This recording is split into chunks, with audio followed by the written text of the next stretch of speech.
So, good day everyone. Today I will continue the discussion about the levels of curriculum implementation. So, ano nga ba ulit ang curriculum implementation?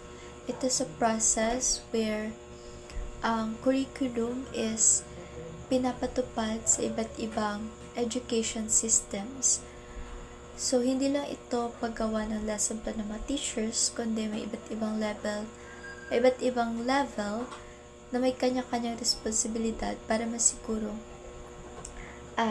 maayos ang pagpapatupad ng edukasyon.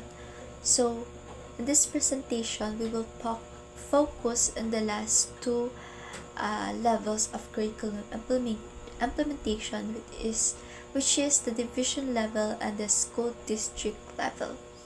So now let us proceed to the division level. The division level, a division consists of a province or a city consistent with the national education policies, plans, and standards. The division level through the leadership of the division superintendent. So, it means that yung division level is tumutuka siya sa isang probinsya or lungsod na ibig sabihin ay bawat city o province ay may sariling schools division office. So, ang namumuno ng school division office is of course the school division superintendent, which is ang may pinakamalaking responsibilidad sa pagpapatupad ng mga policies ng Department of Education o DepEd. So, kapag may mga bagong policy or pagbabago sa curriculum mula sa national level, ang division level ang nagsisigurong na ipapasa o na ipapatupad yun siya ng maayos sa lahat ng schools na kanilang sakop. So, in short, sila yung nagiging bridge ng national office at ng mga schools.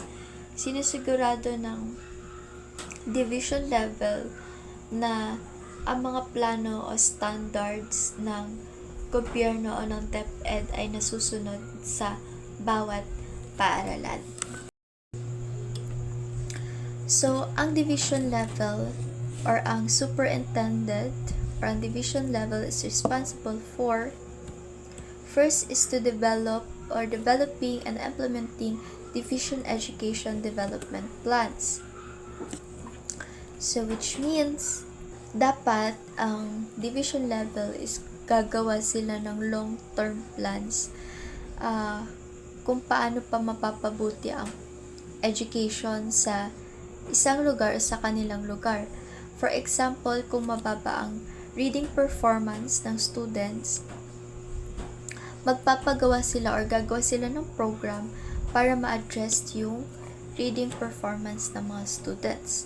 Next is planning and managing the effective and efficient use of all personnel, physical and fiscal resources, including professional staff development. So, dito naman is sila ang magmamanage ng resources, kasama na yung teachers, classrooms, lab materials, or pati na yung budget. So, for example, kung kulang ang teacher sa isang school, ang division ang mag-a-assign or mag-hire ng mga bagong teachers. Sila rin yung nag-organize ng seminars at trainings para sa professional development ng teachers. Ibig sabihin, hindi lang sila nagiging administrative. Tumutulong din sila para mas ma-enhance ang skills ng educators or ng mga teachers. Next is hiring, placing, and evaluating supervisors and employees. So, ang division level din ang nag-hire at nag-evaluate ng mga supervisors, school head, teachers, and yung mga non-teaching personnel. Importante siya kasi nasisecure o nasisigurado ng division level na qualified at competent yung mga taong magtatrabaho or nagtatrabaho na sa schools. Kaya nagkakaroon ng performance evaluation. Kaya nagkakaroon ng performance evaluation. Next is to monitoring the utilization of funds. Responsibilidad ng division na dapat mabantayan kung paano ginagamit ang pondo mula sa national government at local government units. Dapat sinisigurado ng division level na ang budget ng schools para sa school is napupunta sa tamang projects tulad ng school supplies, classroom repairs, at learning materials, kasi dito may iwasan yung misuse ng mga funds ng schools. Next is ensuring compliance of quality standards for basic education programs. Dito naman, minimake sure ng division level na lahat ng schools ay sumusunod sa quality standards ng basic education. For example, kung may standards sa teaching strategies or assessment methods, dapat ito ay napapatupad ng maayos. Dapat tinutulungan din ng division level or ng division supervisors na maging subject area specialists para mas mag-guide ang mga teachers. And lastly, promoting awareness of accreditation standards and supervising schools. So, ang division level din ang nagpo-promote ng accreditation standards na galing sa Secretary of Education. So, which means, sila yung nagme-make sure na ang public at private schools ay sumusunod sa required na standards. Sila rin yung nagsusupervise sa operation ng elementary, secondary, and integrated schools. So, in short, sila yung quality control ng education system sa isang probinsya, sa isang lungsod.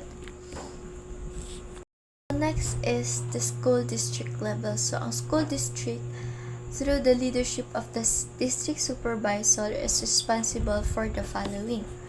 First is providing professional and instructional advice and support to the schools, heads, and teachers or facilitators of school and learning centers in the district or cluster thereof. Which means ang role nila o ang school district level ay pinamumunuan ng district supervisor. Ang role nila is magbigay ng professional at instructional support sa school heads at teachers. So, for example is, kung may mga teacher na nahihirapan sa lesson delivery or pag-deliver ng lessons, pwedeng magbigay ng coaching o mag-coach ang district supervisor kung paano ma-improve pa ng isang teacher ang pag-deliver niya ng lessons. So, mas malapit siya sa actual classroom situation kumpara kay division level. Next is the curricular supervision. So, sila rin ang nag-o-observe at nagmo-monitor kung paano ituturo ang curriculum sa schools. So, tinitignan nila kung align ang teaching strategy sa prescribed curriculum, kung may kailangan i-improve, at nagbibigay din sila ng feedback at recommendations. So, sa madaling salita, ang school district level ang direct na tumutulong para masigurong tama at effective ang curriculum implementation sa classroom level.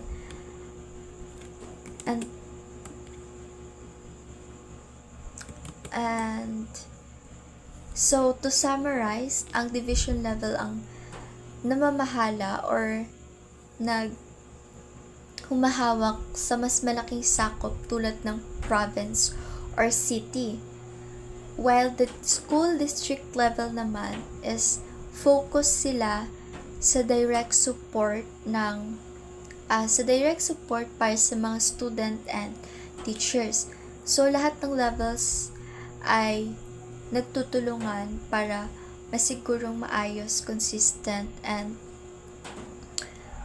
quality yung education na natatanggap ng mga students and ng mga teachers. And that is all. Thank you for listening to my presentation.